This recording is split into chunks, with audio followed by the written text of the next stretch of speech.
Hello fellow exiles! Today I would like to share a Bitter Dead build with Gemling. It's an interesting setup that delivers excellent clearing efficiency. Bitter Dead is a Kalguuran skill that costs Runic Ward, transforming corpses into bitter cores that automatically track enemies and explode on contact for a considerable amount of damage. The Gemling quality bonus gives the skill additional chance to avoid destroying corpses when transforming them. When we stack that chance high enough, each cast generates far more bitter cores than the available corpse count should normally allow.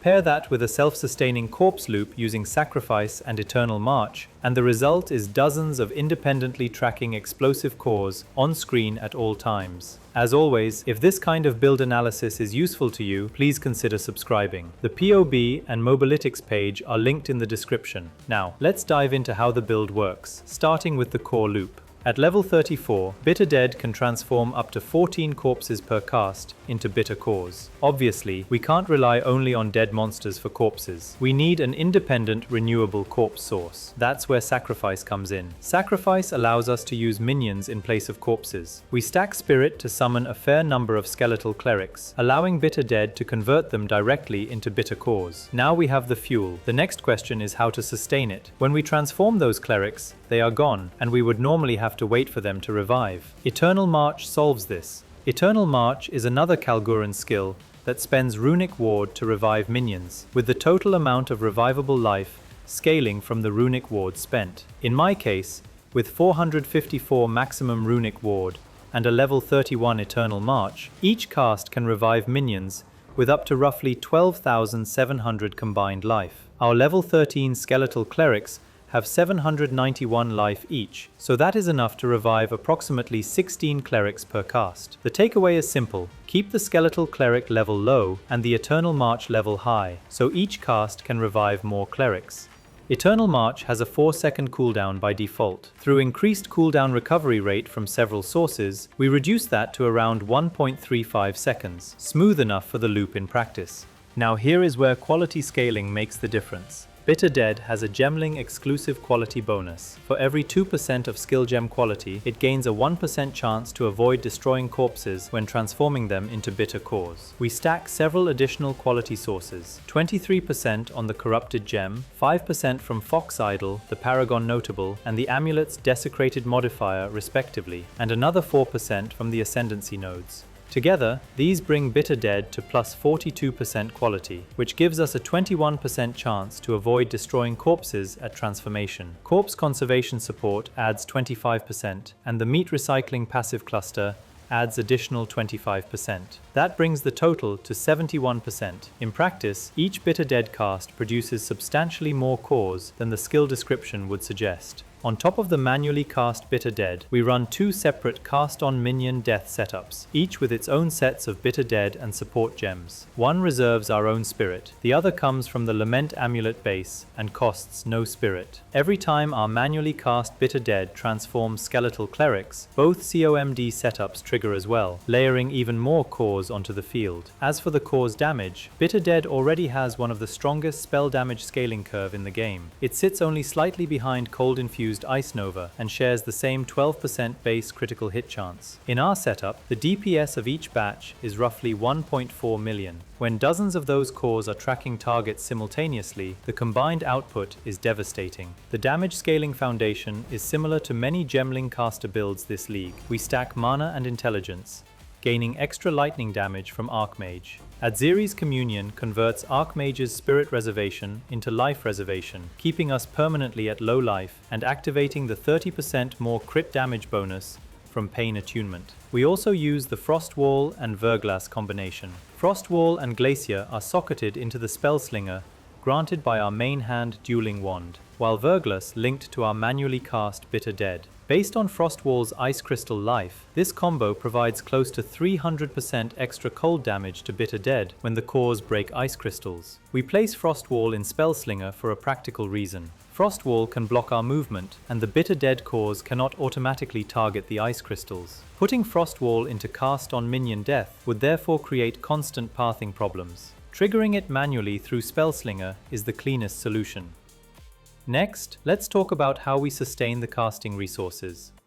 Bitter Dead and Eternal March both cost Runic Ward, so we need Runic Ward to regenerate continuously. The Warding Rune of Equinox, socketed on our wand, handles this by allowing mana regeneration also apply to Runic Ward. There is, however, a known issue with this rune. Its effect can sometimes fail to account for certain mana regeneration sources when the mana regen rate remains fixed. We solve this with a Glove Desecrated modifier that grants a chance to gain Arcane Surge on dealing critical hit. The Arcane Surge buff offers more mana regen rate, which causes our mana regeneration rate to fluctuate, which keeps the rune calculating correctly and maintains rapid Runic Ward regeneration. Life and mana recovery use a separate system. We keep Grim Feast active, so sacrificing Skeletal Clerics generates Remnants. The Vigorous Remnants and Arcane Remnants passive nodes recover 3% of life and 3% of mana whenever we pick up a Remnant. This recovery is instant. It is therefore unaffected by the less recovery rate penalties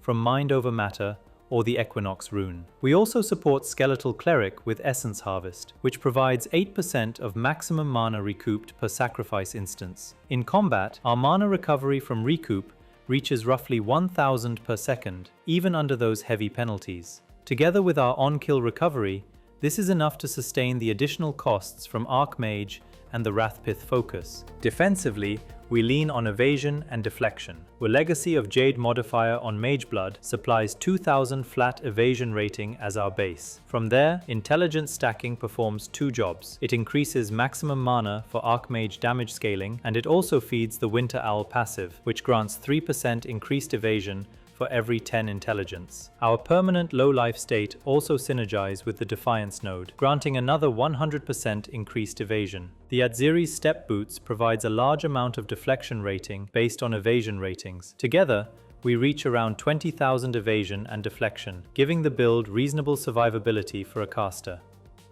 Now, a brief note on the gear setup. Because the build does not use two separate sets of weapon set passives, both weapon sets share the same equipment. There is a long-standing bug involving Spirit and Diala's Desire that can cause the Skeletal Cleric and Metaskill gems to become unusable under certain conditions. To prevent this, place the wand and focus in the weapon set 2 slots and lock them using the lock icon. All the equipment shown here is fully optimized, with no wasted modifiers. Rather than reading through every slot, I recommend pausing the video for reference, or checking the Mobalytics page linked in the description for the complete details. Every modifier matters for optimal performance, but if you are on a lower budget, the same modifiers at lower tiers will still work. Next, the skills and support gem tables.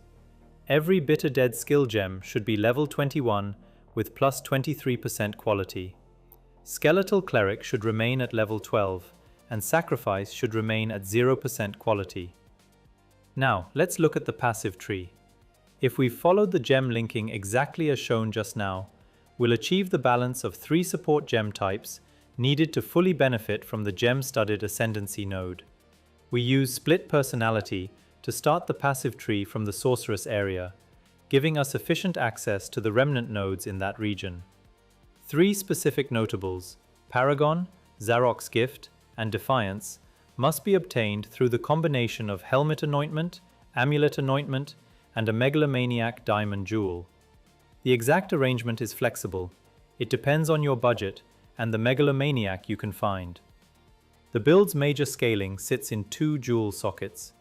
At the 1 o'clock position, we socket a time-lost sapphire with a very large radius. It should contain modifiers that allows notable passives within its radius to also grant increased maximum mana, increased critical hit chance, and increased critical damage bonus.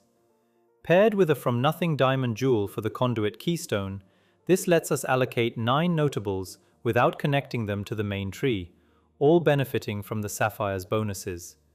At the 3 o'clock position, an Against the Darkness Diamond Jewel grants 12 Spirit and 3% increased intelligence per notable. It covers 7 notables, for a total of 84 Spirit and 21% increased intelligence. The complete passive tree and jewel details are available in the POB and on Mobalytics.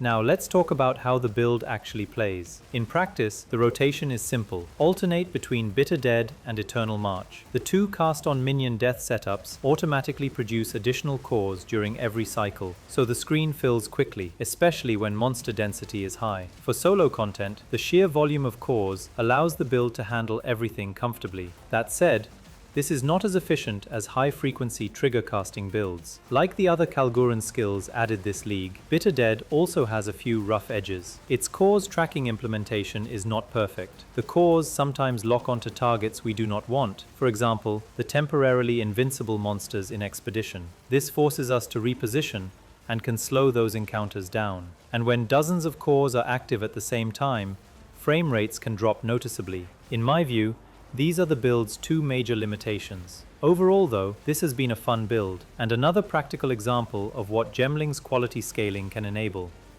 If this video was helpful, please consider leaving a like and subscribing. Thanks for watching, and I will see you in the next one.